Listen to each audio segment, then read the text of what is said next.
আরে শাওন, তুমি? এই নিন ভাবি, এই শাড়িটা ভাইয়া আপনার জন্য পাঠিয়েছে। আচ্ছা ভাবি, আমার একটা কথা মাথায় আসে না, ভাইয়া 2 দিন পর পর কেন এই গিফটগুলো আমাকে দিয়ে পাঠায়? আমার কি আর কোনো কাজ কাম নেই নাকি?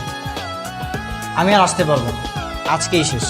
আর ভাইয়াকে বলে দিবেন নিজের গিফটগুলো যেন নিজেই দিয়ে যায়। এই নেন। আহারে, কি কষ্ট আমার বুবু দেবরটার। আচ্ছা আসো, ভিতরে আসো।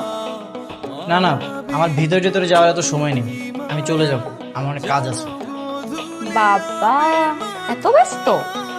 জি ভাবি, আমি অনেক ব্যস্ত। সারাদিন আপনাদের এই গিফট আদান প্রদান করলেই তো হবে না। কে আসছে আপু?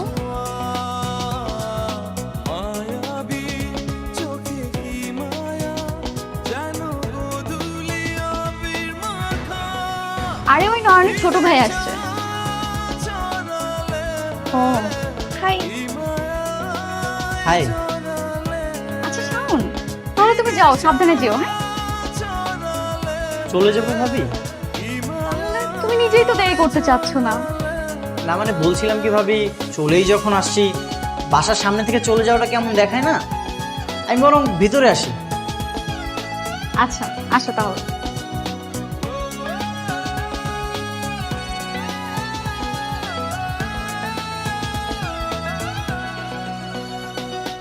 আচ্ছা শাওন, তুমি তাহলে বসো, আমি এক কাজ করি, তোমার জন্য নাস্তা বানিয়ে নিয়ে আসি। না ভাবি, নাস্তা লাগবে না, আপনি এক গ্লাস পানি দেন। আচ্ছা বসো, আমি তাহলে পানি নিয়ে আসি। আচ্ছা ভাবি, আপনি কেন কষ্ট করবেন? আপনার ছোট বোনকে বলেন এক গ্লাস পানি নিয়ে আসছে, আপনার সাথে আমার অনেক কথা আছে। আচ্ছা ঠিক আছে। আই তৃষা, এক গ্লাস পানি দিয়ে যা তো। ভাবি শুনুন, আপনি জলদি শাড়িটা ট্রায়াল এসে আমাকে জানান ফিটিং হচ্ছে কি।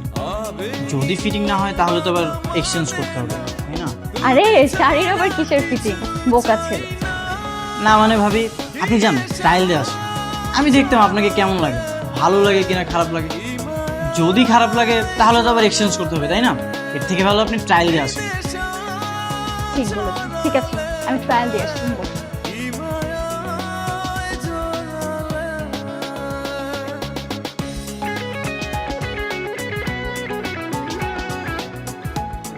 Thank you.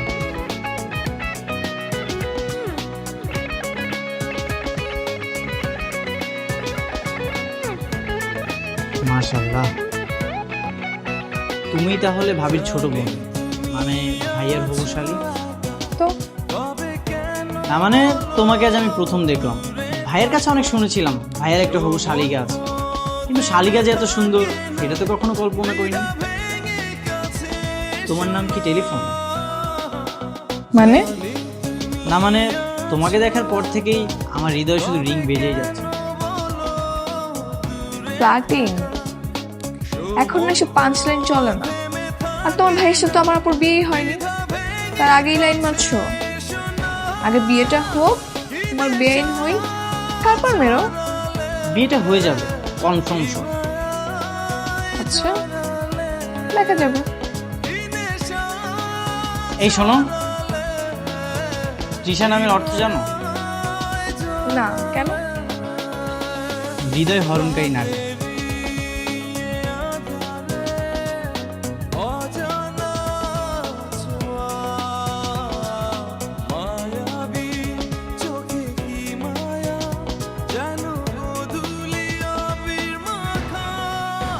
দেখো তো আমাকে কেমন বানিয়েছে। ভাবি আপনাকে যা লাগছে না, অনেক সুন্দর লাগতেছে। ভাইয়ার পছন্দ আছে বলতে হবে, আর আপনাদের দুইজনকে অনেক মানিয়েছে, একদম সোনাই সোহাগা। আচ্ছা, কিন্তু আমি তো শুনেছি তুমি নাকি আমাদের বিয়ের ব্যাপারে দ্বিমত করো বাড়িতে। না, কে বলেছে? অসম্ভব, এ হতেই পারে না।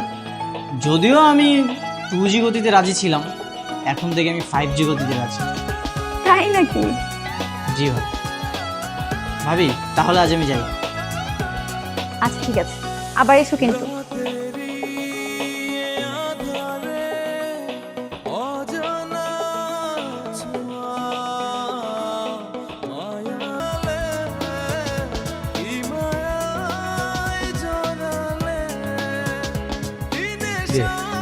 দিয়েছিস? হ্যাঁ ভাইয়া। পছন্দ করেছে? হ্যাঁ, পছন্দ তো করেছে, কিন্তু ভাবিকে দেখলাম তার মনটা ভালো নেই। পছন্দ করেছে, মন ভালো নেই কেন? ভাবির মনটা ভালো হবেই বা কি করে? তুমি শুধু ভাবির জন্য শাড়িটা কিনেছো? তার যে একটা ছোট বোন আছে, তার জন্য একটা তুমি শাড়ি কিনবা না? ইস, তার ছোট বোনকে দেখলাম শাড়িটা নেড়ে চেড়ে দেখছিল। অনেক বড় ভুল হয়ে গেছে। আরোহী যে বাসায় এসেছে আমি ভুলেই গিয়েছিলাম। একটা মাত্র বোন, তো শাড়ি দেওয়া উচিত ছিল, ঠিক না? হ্যাঁ ভাইয়া, তা তো উচিত ছিলই। আচ্ছা ভাইয়া, তুমি তাহলে একটা কাজ করো, আমাকে টাকা দাও, আমি যে শাড়িটা কিনে নিয়ে আসি। তোর কষ্ট করতে হবে না, আমি যে কিনে আনবো। চল। আহা ভাইয়া, আমি তো আজকে ফ্রি, আমার কোনো কাজ নেই। আর তোমার না অফিস আছে, তুমি তো আজকে ব্যস্ত। আচ্ছা ঠিক আছে, তাহলে তুই যে কিনে নিয়ে আসিস। তুই শাড়ির কি বুঝিস, কি কিনবি তুই? তাহলে ভাইয়া তুমি ভাবিকে ফোনে বলে দাও তার ছোট বোনকে আমার সাথে পাঠিয়ে দিতে, তাহলেই তো তার ছোট বোন তার পছন্দ মতো শাড়ি কিনতে পারবে। তোর ভাবিকে আমি টাকা পাঠিয়ে দেবো না, সে যে কিনে আসবে, তোর কষ্ট করতে হবে। তুই চল। কি যে বলো ভাইয়া, গিফট করতেছো তুমি, এই পক্ষের একজনকে থাকতে হবে না? না হলে তো আবার ওরা বলবে যে তুমি দায়িত্বহীন একজন বড়। যাক, ভালো লাগলো যে আমার ছোট ভাই অনেক দায়িত্ববান। তাহলে এক কাজ কর, তোকে আমি কার্ড দিচ্ছি, বুথে যে টাকা তুলে নিস, পছন্দ মতো একটা শাড়ি কিনে দিস। পাঁচ জানিস তো? না ভাইয়া। ঠিক আছে, ঠিক আছে, তাহলে আমি চলে যাচ্ছি, ভাবিকে নিয়ে যা, আমি পরে বলে দিচ্ছি। আচ্ছা ঠিক আছে।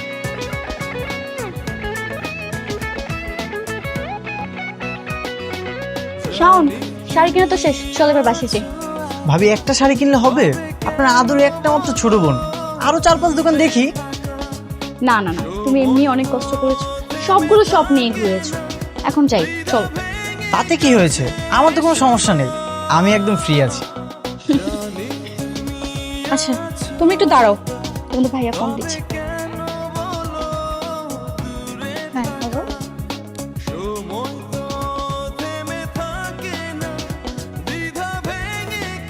তুমি সবসময় এবার তাকিয়ে থাকো কেন? আমার মাথায় কি সিংহ দিয়েছে? সিংহ জানি, তবে তোমার চোখে জাদু আছে, কেন জানি ম্যাগনেটের মতো লক হয়ে যায়। আবার ফ্ল্যাটিং? ফ্লার্টিং করতেছি না, সত্যি বলতেছি।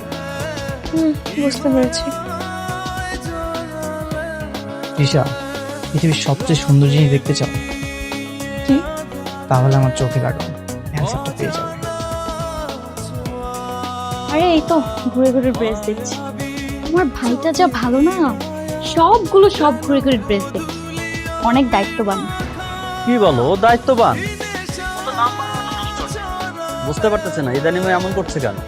তুমি চুপ থাকো, নিজে তো ব্যস্ততার জন্য আসতে পারো না, আবার আমার দায়িত্ববান দেহটাকে নিয়ে উল্টাপাল্টা করছে, তাই না? ফোন রাখো। রিশা, এই ড্রেসটা তোমার কেমন লাগে? ভালোই, আপুকে দেখে আসি। আপুকে দেখাতে হবে কেন? গিফট করতেছি আমি, কনফিউশন থাকলে তুমি আমাকে বলো। তুমি গিফট করতেছো? দেখো নয়ন ভাই গিফট করতেছে। ও মা, সারাদিন যে আমি আমার ভাইয়াকে সিস্টেমে ফেলে ম্যানেজ করেছি, তার কোনো ক্রেডিট নেই? বুঝতে পেরেছি, চলো এটা প্যাক করে দিতে বলি। আসো। হ্যালো,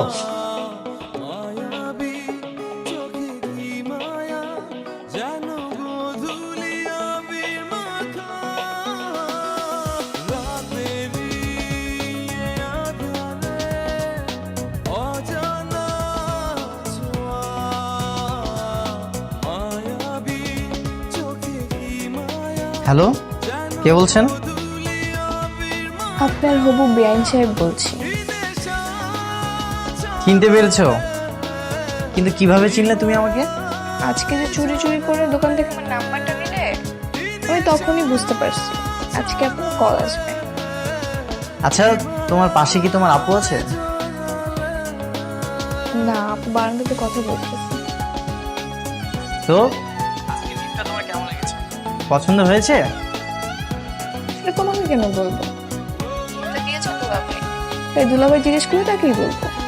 আমার ভাইয়াকে এত সিস্টেমে ফেলে তোমাকে গিফটটা দিলাম, তোমাদের নিয়ে সারাটা দিন ঘুরলাম, আর আমার কোনো ক্রেডিট নেই? আসলে তোমার চয়েস সুন্দর, শাড়িটা অনেক পছন্দ হয়েছে, আর আমাদের সারাদিন এত টাইম দেওয়ার জন্য তোমাকে অনেক থ্যাংক ইউ। আচ্ছা, তুমি এতদিন কোথায় ছিলে? আমি তো কিছুদিন আগেও ভাবিদের বাসায় গিয়েছিলাম, কই তোমাকে তো দেখলাম না।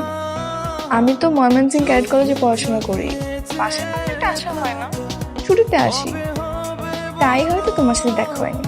ও আচ্ছা আচ্ছা। হ্যাঁ মিন্টু। ও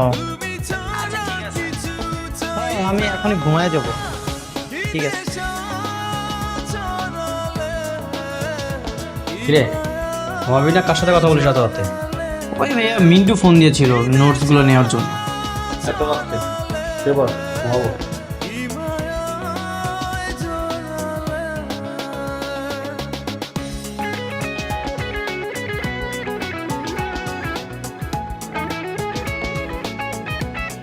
আর তৃষা, বিকালে আমরা বের হবো, রেডি থাকিস। কোথায় যাবা? আরে নর্মালের কাছে পিৎজা খাবো, তুই আমার সাথে যাবি। আমি যেতে পারবো না, তোমাদের মধ্যে কাবাব মেয়ে হাড্ডি চাই না। আরে একা একা গেলে কেমন দেখায় না, তুই আমার সাথে যাবি। আপু কয়েকদিন পর তোমাদের বিয়ে, আর এখন তো লজ্জা পেলে হবে। তোকে যেতে বলছি, তুই যাবি, এত কথা বলিস কেন? আচ্ছা ঠিক আছে, যাবো যাও।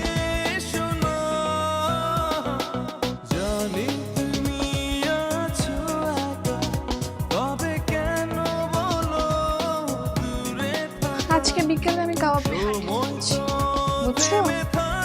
তাই নাকি? তো কার কাপড়ের মধ্যে হাড্ডি হচ্ছে শুনি? আর আবার তোমার ভাই আর আমার বোনের। ও আচ্ছা বুঝে গেছি। কিন্তু বাইরে তো অনেক বৃষ্টি হচ্ছে, এই বৃষ্টিতে তো কাবাব আর হাড্ডি দুইটাই ভিজে যাবে। আরে এখন তো যাচ্ছি না, বিকেল 4টায় যাবো। আচ্ছা ঠিক আছে। ওকে।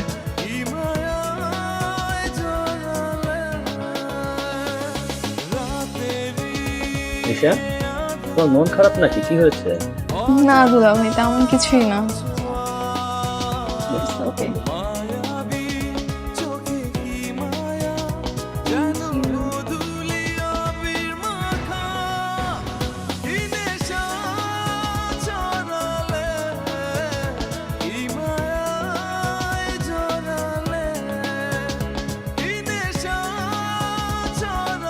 আচ্ছা আপু, তোমরা তাহলে একটু মানে প্রেম করো, আমি একটু বাড়ি থেকে হাওয়া খেয়ে আসি।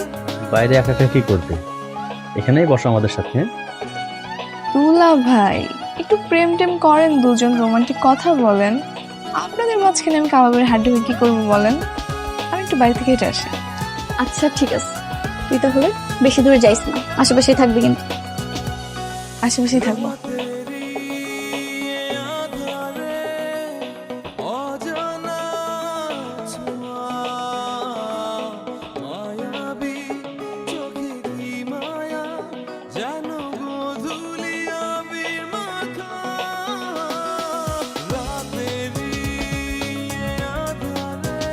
কেমন আছো? ভালো। তুমি এখানে? তুমি একা একা কাবাব মে হাড্ডি হতে আসছো, তাই ভাবলাম আমি একটু মাংস হতে আসি। ছি, কি বিচ্ছিরি পাঞ্চলাইন। কেন, আমি আসাই তুমি খুশি হওনি? অনেক। আচ্ছা তুমি আমাকে প্রপোজ করতেছো না কেন? মানে? মানে এতদিন ধরে আমাকে লাইন মেরে যাচ্ছ, ফুল নিয়ে আমার পিছনে পিছনে ঘুরছো, কিন্তু প্রপোজ করতেছো না। মজা করতেছো তুমি? মজা করবো কেন? এই যুগে বেশি টাইম নিতে হয় না, বেশি টাইম নিলে মাঝখানে অন্য কেউ ঢুকে যায়। পকেটে যেহেতু ফুল আছে, প্রপোজটা করেই দাও। ওকে।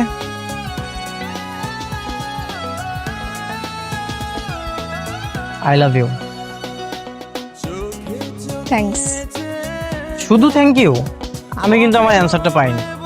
এই যুগে বড় অ্যান্সার লাগে? চোখের দিকে তাকালেই তো সব উত্তর পাওয়া যায়।